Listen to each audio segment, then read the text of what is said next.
Hello, welcome back to Ofin River Forum. My name is Bernard Ishibantin.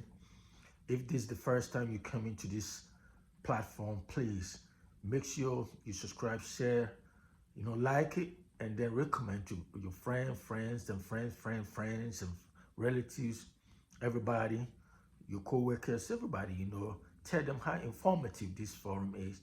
I talk about a range of issues comprising geopolitical, cultural, social, economic, everything. Sometimes I talk about romantic relationships. So what I'm trying to say here is no matter what, if you come to this platform, you'll find a topic of interest. You may not like this current one, but there may be others.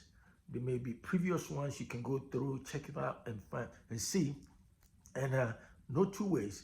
You will like it because it's very, very informative and deep. And I talk about unfolding events, geopolitical, what is going on around the world. It can be Africa, it can be Asia, it can be United States, it can be Russia, wherever. So that is what it is. You find something of interest for you. So that's what it is. So one more time, this is Ofin River Forum, and my name is Bernard Ishibante. So the topic for discussing today will be focused on why United States and other Western nations will not stop arming or providing guns or intelligence support and everything to Ukraine to fight or to withstand Russian aggression. Why United States and other Western nations will not stop providing arms and intelligent and logistic support for Ukraine to stand up against Russia. So many of us know that somewhere in the late 1980s and early 1991, the then Soviet Union disintegrated or broke up. And so all the states, satellite states, the state that made up of Soviet Union went their separate ways. Many of them, these states include Ukraine, Estonia, Latvia, Lithuania, all of them, Kazakhstan, Belarus, all of them, they went their separate way to become sovereign or self-rule independent states. They rule themselves. They are no more part of the Soviet Union. So, but when these countries departed and went their separate way, there's an issue. There was an issue between Russia itself and Ukraine, because Ukraine was one of the largest and most important area or region or state within the Soviet Union. Why? Because what made a Soviet Union most powerful, the nuclear weapons or nuclear arsenals. The majority of all Soviet nuclear arsenals were in Ukraine. As a matter of fact, Ukraine was the third largest nuclear arsenals or facilities. They hold the most largest, the third largest nuclear weapons in the world. Ukraine was, hold the third largest nuclear weapons in the world. So it was very, very important to Soviet Union. So when they broke up happened, there was a bilateral negotiation or agreement between Ukraine, the then Ukraine President Leonid Khrushchev, and Boris Yeltsin, with the then president of Russia. They were, trying to negotiate so Ukraine will give up all the nuclear arsenals into Russia proper. And Ukraine didn't want to give up. Ukraine didn't want to give up their nuclear weapons. No, they said they're not going to do it. And so there was a bilateral negotiation between Boris Yeltsin, the then president of Russia, and Ukraine. So Ukraine was concerned about four questions. Among them, number one was having that nuclear weapon assure them or give them some security and guarantees, because any country that holds or that has nuclear weapons, no nation can attack you. So Ukraine has now become sovereign, self-governing. They are no more part of the Soviet Union. So they didn't want to give up. And they feel like once they have that nuclear weapons, they will keep it. Because when they have it, no country can invade or attack them. That was in the early 1990s. And so When Boris Yeltsin and the then president of Ukraine negotiated and it, the negotiation collapsed or broke down, United States, Russia sought United States help. United States entered in. So United States assured Ukraine that please give up your nuclear weapons, give to Russia, and so we can find a way to destroy or store in a proper place, because United States were worried about nuclear proliferation, or in other words, allowing most countries to get nuclear weapons, and it will spread all over the world. And we all know the devastating impact or how dangerous nuclear weapons are. So United States were concerned for securing and keeping in one place. That is Russia, because Russia already get the largest. So how about keep it right there instead of spreading it out? So, but Ukraine was worried about their security, their defense, that in case somebody attacked them, how are they going to defend themselves? So United States said, you don't worry. So now bilateral negotiation between Ukraine and Russia, or the then Soviet Russia, now became trilateral agreement. That means it's now comprising of United States, Russia, and Ukraine, trilateral, 3 nations. Now they enter into some form of agreement. That was in January. They started the negotiation somewhere in 1993, all the way till January 1994. Then Clinton was president.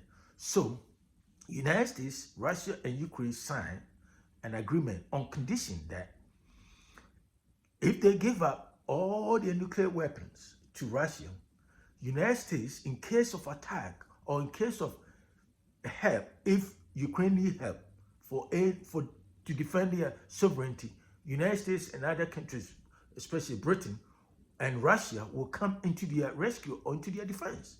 So that trilateral agreement, January 1994 trilateral agreement, those of you who don't believe it, you can Google.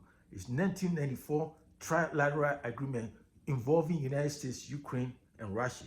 And so the basic component, element of that trilateral agreement or signature was that Ukraine gave up all its nuclear weapons to Russia, and in return, in case any country attack or if Ukraine need help to defend their sovereignty, the United States and that Russia, even including Russia, they signed that agreement. 3 countries, they signed 1994 to come and defend Ukraine.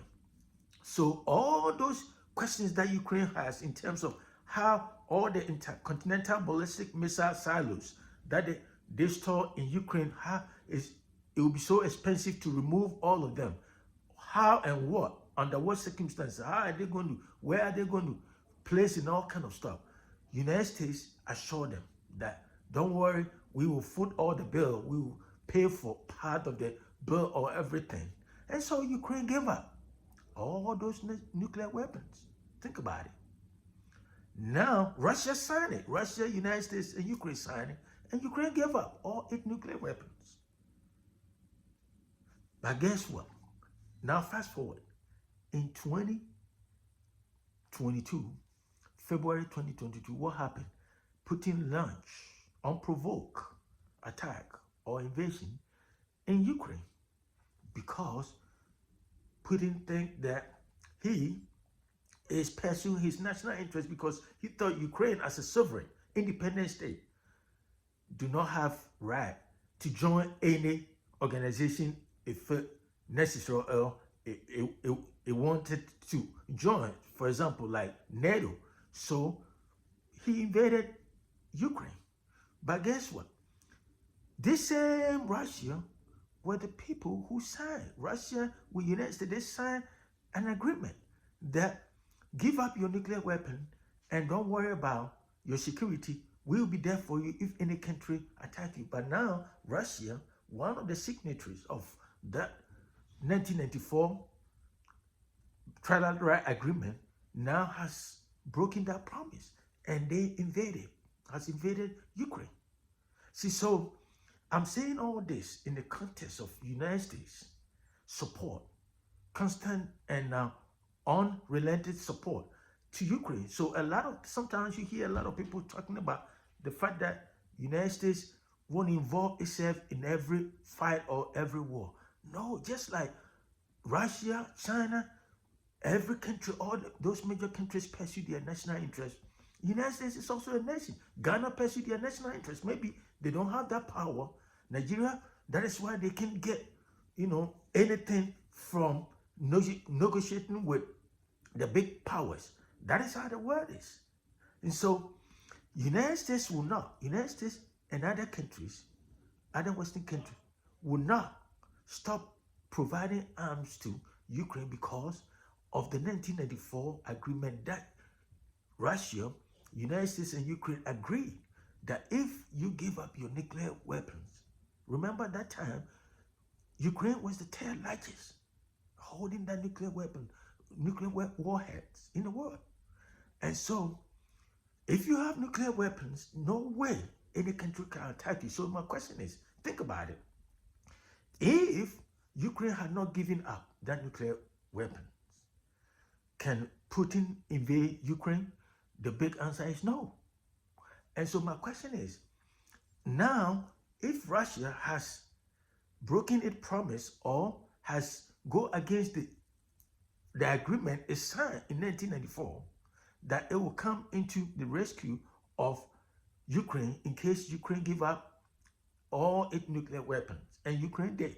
Now Russia has broken that promise and invaded Ukraine. What do you expect United States to do in terms of that, based on the context of based on the elements or the components of the 1994 agreement? You see, that is the point.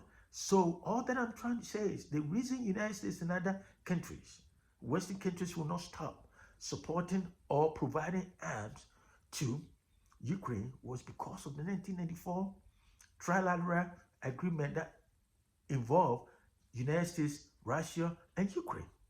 So now Ukraine is defenseless. It doesn't have nuclear weapons. And guess what? Assuming Ukraine has not given up that nuclear weapon, we wouldn't be having this conversation, or we wouldn't be having this video right here. We wouldn't be having this conversation because you know what?